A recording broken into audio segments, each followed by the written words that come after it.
Hallo mede-expat. Om de een of andere reden hoor je vaak dat als je onroerend goed wil aankopen in Extremadura of in Spanje, dat je altijd een advocaat moet inschakelen. Gidsen en handleidingen over emigreren lijken elkaar daarin allemaal na te praten. Als je geen advocaat inschakelt, ben je onverantwoordelijk bezig. Nou, laten we het daar eens even over hebben, want eerlijk gezegd vind ik dat onzin.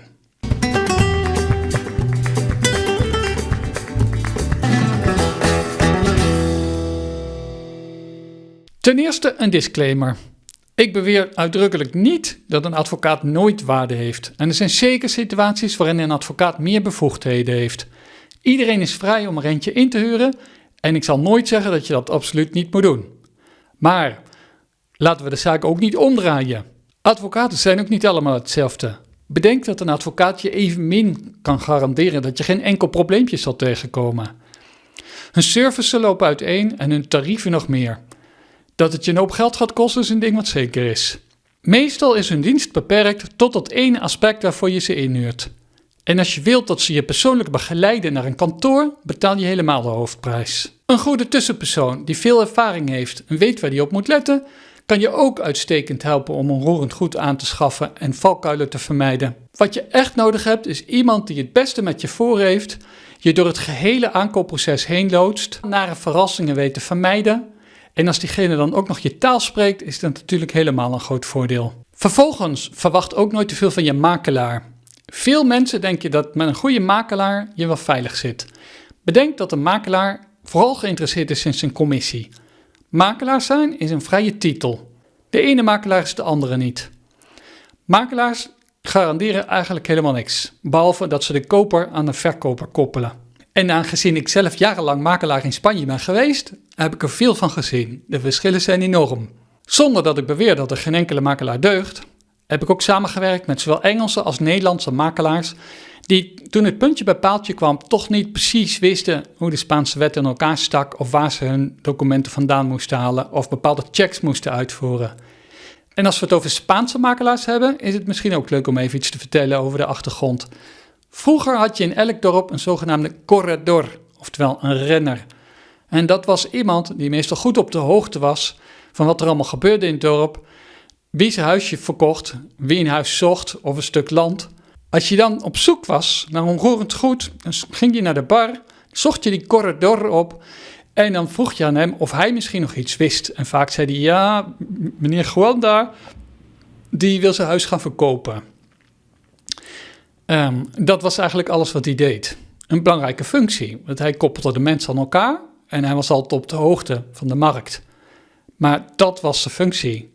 Het aan elkaar koppelen van de koper en de verkoper. Voor de rest ging het niet. Daar kreeg hij dan een kleine vergoeding voor. Uiteenlopend van een paar drankjes in de bar tot een beetje geld. Daarna kwamen de makelaars uit het noorden.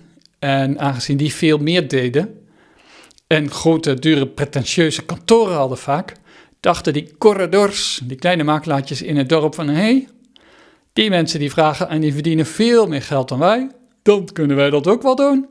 En vanaf dat moment gingen die corredors plotseling duizenden euro's vragen en noemden ze geen corredor meer, maar makelaar. Hartstikke idee, met hetzelfde gemak. In werkelijkheid zijn dat soort makelaars niet echt veranderd en al hun service niet. Behalve dat hun tarief enorm omhoog is gegaan, is het niet zo dat ze nu wel de registers controleren en problemen uitsluiten. Vaak zijn ze daar zelfs niet eens van op de hoogte. Dus ik beweer niet dat het slechte opzet is, maar vergis je niet, ze noemen zich makelaar. Ze hebben misschien ook al een kantoortje, maar dat betekent niet dat ze je voor alle problemen kunnen behoeden. Welke dingen moeten er eigenlijk gecontroleerd worden? Wat is nou belangrijk tijdens de aankoop? Nou, er is een hele lijst van. Ik zal er eens eventjes een paar opnoemen. Dit is niet compleet, maar wel een aantal belangrijke voorbeelden. Ik heb er wat van op een papiertje geschreven en omdat ik anders weer heel vaak ga vergissen, lees ik het even op wat ik heb geschreven. Oké, wat kun je verwachten? Er zijn een aantal controles die essentieel zijn om problemen te vermijden. Maar weet je wat? Je hoeft helemaal geen advocaat te zijn om die controles te doen. De betreffende registers en instanties zijn openbaar en kunnen door elke bekwame persoon worden ingezien en gecontroleerd. Achterstallige schulden en belastingen die soms overdraagbaar zijn op de nieuwe eigenaar. Daar wil je natuurlijk niks mee te maken krijgen. Illegale bouw of aanbouw die je onbewust meekoopt of aankoopt en waar je later voor verantwoordelijk gesteld kan worden. Verborgen erfgenamen. Er kan iemand zijn die zich identificeert als de verkoper, maar mogelijk is die slechts één van de erfgenamen en blijkt er later dat een andere die ook aanspraak maakt op eigendom van dat object het helemaal niet eens is geweest met die verkoop of de bepalingen daarvan. Rechten van derden, zoals recht van overpad of een deel of gehele verhuur die er nog aan de gang blijkt te zijn. Een onafgeloste hypotheek van de vorige eigenaar. Dat is namelijk ook overdraagbaar in sommige gevallen, vergis je niet. Niet geactuele gegevens in het kadaster. Verschillen tussen de erfgrenzen op papier en die in de werkelijkheid. Het ontbreken van aansluiting op de nutsbedrijven. Dat kan ook onverwacht vervelend zijn als de vorige eigenaar alles heeft afgesloten of misschien zelfs wel nooit een aansluiting heeft gehad op waterleiding of elektriciteit, omdat hij dat met een waterput of zonnepanelen oploste. Als je die aansluiting wilt krijgen, zul je eerst door een architect een verklaring moeten opstellen van bewoonbaarheid van het huis wat je koopt of het eigendom wat je aanschaft. En daarmee ga je naar die nutsbedrijven om een aansluiting aan te vragen. En het initialiseren van die aansluiting kost je meestal op zich meteen al een paar €100. Dus dat wil je graag van tevoren weten. De legale status van het object is er wel een bouwvergunning voor aangevraagd. Is permanente bewoning wel toegestaan? Staat het wel in het bestemmingsplan? Als je bijvoorbeeld een huisje buitenaf koopt of in het natuurgebied. Is het gehele object wel correct ingeschreven in het eigendomsregister? Dat is nou een probleempje dat ik in de praktijk behoorlijk vaak tegenkom.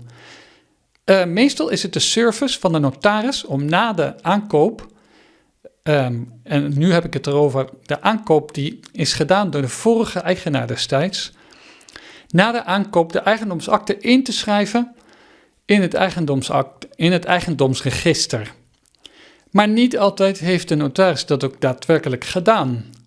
En als dat verzuimd is, moet het alsnog gebeuren. Om dat juist te kunnen doen, zijn vaak weer andere papieren nodig. Nou ja, om het eventjes kort te houden, daar wil je liever ook niks mee te maken hebben, of je op zijn minst van bewust zijn voordat je eraan begint. Dit zijn, zoals gezegd, maar een paar voorbeelden. En zo zijn er nog veel meer belangrijke dingen die expat paperwork volslagen vanzelfsprekend vindt om nauwgezet te controleren voordat je wat aankoopt. Als je dan toch bezig bent met registers, inschrijvingen en papierwerk, is er ook iets waar je zelf op kunt inschrijven. Namelijk op mijn videokanaal. Abonneer je op mijn videokanaal. Geef een duim voor deze video. En laat een commentaar achter als je wil. Zo help je me enorm. Dankjewel. Oké, nog even terug naar die advocaat. Wanneer is de interventie van een advocaat wel raadzaam? Er zijn wel gevallen waarin een advocaat aan te bevelen is. Bijvoorbeeld als er een ingewikkeld juridisch conflict optreedt. Als je moet worden bijgestaan in een procedure of een rechtszaak. In het geval dat er zich een situatie voordoet waarin er een juridisch bevoegd persoon nodig is als een advocaat, zal ik zeker niet terughoudend zijn om er eentje aan te bevelen. Er zijn er weer een paar opties. Ook hier kan ik je begeleiden in het contact met die advocaat. Ik heb zelf contacten met een paar hele goede Spaanse advocaten die zeker klaar zullen staan om bij te springen. Of ik draag de hele zaak in overleg met jou over aan die advocaat, mocht dat zijn wat je voorkeur heeft. En andersom heb ik ook al meerdere keren meegemaakt dat mensen al bezig waren met een advocaat, maar de kosten te hoog begonnen op te lopen en dat ze nog veel meer vragen hadden en dat ik de zaak heb overgenomen van een advocaat om de verkoop en de aankoop met succes af te handelen. Hoe dan ook, al vele jaren heb ik maar één uitgangspunt en dat is om je zo goed mogelijk te helpen bij de gehele aankoop en ervoor te zorgen dat alles zo goed en zo correct mogelijk verloopt. Uiteindelijk is het natuurlijk helemaal aan jezelf wie je daarvoor inhuurt en of je niet toch een advocaat wil inhuren. Ik wil alleen maar zeggen dat het vaak niet nodig is en dat je dat enorm op kosten kan jagen. Uiteindelijk kies je zelf. Ik zou zeggen, neem vooral contact met me op voor een vrijblijvend gesprek. Dat kan sowieso geen kwaad. Hasta luego, amigos. En dan is het nu tijd voor El postre del vídeo.